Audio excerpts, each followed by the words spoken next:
la France a une histoire avec laquelle elle n'est pas forcément toujours à l'aise, toujours sereine, et qu'il y a encore des fractures identitaires liées à notre passé qui font que voilà, il y a encore des enjeux. Puis on le voit actuellement avec les élections, où le fait de le vivre ensemble et les enjeux de solidarité sont pas toujours simples.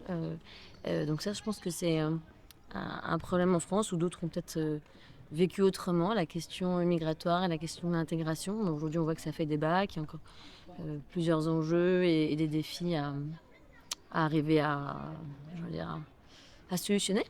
Ça me semble une spécificité française.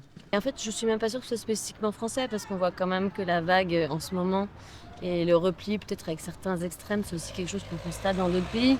Donc je pense que c'est une vague qui est hélas liée à un système beaucoup plus international, avec des vagues libérales, des enjeux internationaux quand même forts. Donc je suis même pas sûre que ce soit le fait de vivre en France. Je pense qu'hélas, la montée Plutôt d'extrême européen? droite, ouais, même international, hein, quand on voit ce qui se passe aux États-Unis, ce qui se passe au Brésil, ce qui se passe en Russie, en Chine, en réalité. Je suis pas sûre qu'il y ait plus de problèmes d'extrême droite en France que dans le monde.